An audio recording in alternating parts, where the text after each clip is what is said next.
Transformers is directed by Michael Bay, and it stars Shia LaBeouf, Megan Fox, Josh Duhamel, Tyrese Gibson, Kevin Dunn, Julie White, Rachael Taylor, Anthony Anderson, John Voight, John Turtorro, Hugo Weaving as Megatron, and the one and only Peter Cullen as Optimus Prime.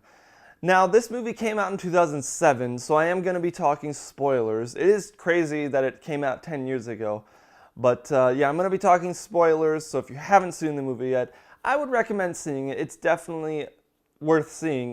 This is probably the best Transformers movie that we have so far. When Sam Witwicky, played by Shia LaBeouf, is going to buy his first car, he discovers that his car is more than meets the eye when it turns out to be a Transformer, just this giant robot from a distant planet called Cybertron, and he gets basically just thrown into this robot civil war that's taking place on Earth, and they're fighting over what's called the Allspark, which can transform technology into Transformers. However, this Allspark is being protected by the US government in the Hoover Dam, so all these government conspiracies are unfolding in front of you as you watch this movie. Now, I remember being super excited for this movie, especially when I saw the first teaser on Mars with the rover, and seeing the first teaser, I had no idea what it was about, and then they showed basically a robot, and I'm like, no way. And then the Transformers logo comes out, and I'm like,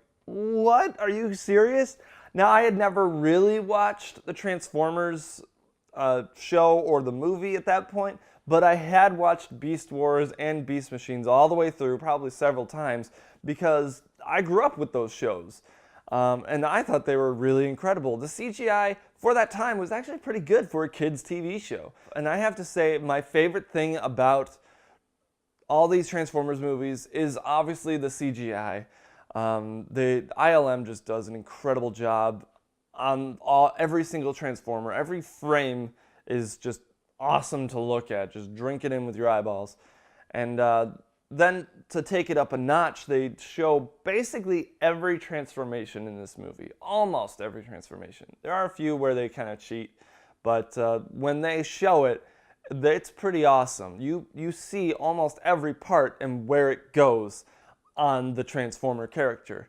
And I love how when they're driving and they're transforming, that was just so awesome to see. And while the casting was pretty well done, I have to say that one of my biggest negatives of this movie is the fact that we have way too many subplots going on. And they're all human subplots. We got Shia LaBeouf's character, Sam Witwicky, him buying a car, which turns out to be Bumblebee.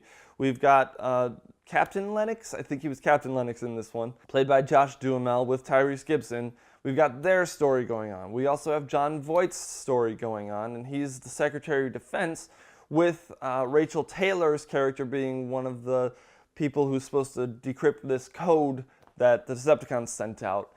And then we also have Anthony Anderson being brought in, and his character was brought in mainly for comic relief. For the most part, the characters are pretty interesting. There's a few characters I could have done without, or at least much less screen time, like Sam Witwicky's parents. They just get really annoying, especially after the middle of the movie when they start getting taken by Sector 7, John Turturro's character, Rachael Taylor's character, and Anthony Anderson's character. I could have done the movie without them entirely because they pretty much add nothing to the plot except for sending Morse code to the Air Force so that they can fight off the Decepticons. And that's basically all that they add. And I'm pretty sure somebody else could have figured out how to do Morse code. At one point, all these stories do come to one story, but then they re-split off again. And it's just annoying to me that every subplot has to do with human characters and not Transformers characters. And that was my biggest issue with this movie. Even when I first saw it, I was disappointed. I'm like, I don't want to see more humans. We see humans in every other movie. I want to see characters that we don't get to see in other movies. The Transformers. Give us more character development of Bumblebee or Optimus or Jazz, or Ironhide, or Ratchet. I feel like they made a mistake by choosing the main character as Sam Witwicky, played by Shia LaBeouf. I honestly think it would have been a much better movie had they focused on Josh Duhamel's character and not Shia LaBeouf. Because we entered the movie with Josh Duhamel's character and Tyrese Gibson and that group of characters. And it would have been great to just mainly follow them. I think it would have been a much better story. We wouldn't have gotten most of that stupid humor, but that's the thing. Michael Bay wanted to put that in there. And they also think that because we're humans, we can't connect to a non-human character. And that is bullcrap, because we get connected to ants in Bug's Life. We get connected to these little dolls in Nine. I didn't really like that movie, but still, those are the main characters in those movies. Yes, they're animated, but we can get connected to an animated character. Another thing about the humans being the main characters, which is disappointing, is the fact that the majority of the Decepticons are killed by the human characters. Okay? Yes, the tank Devastator, which I think they eventually changed his name on the Blu-ray to Brawl because Devastator was a character in the second one, but we'll get into that later on Revenge of the Fallen review. But Bumblebee kills Devastator for this movie. Jazz is killed by Megatron, but who kills Blackout, the helicopter Decepticon? Lennox, played by Josh Duhamel. Who kills Megatron? Sam Witwicky, Shia LaBeouf. After all that fighting, we get the humans killing the Decepticons, primarily, the big ones. Yes, you get Optimus killing Bone Crusher, that big minesweeper truck on the highway scene.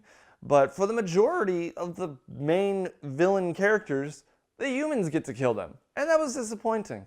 Now, this being the first Transformers movie directed by Michael Bay, the comedy in this movie is pretty level. It's not over the top. It's not like under the radar. It's there. And for the most part, it's actually played out pretty well. My personal favorite is the part where Sam Witwicky's talking to Michaela's boyfriend, the football player. He's talking about this book that he was researching when he tried out for the football team, about these pop-up pictures and stuff. I remember laughing in the theater because it was pretty funny.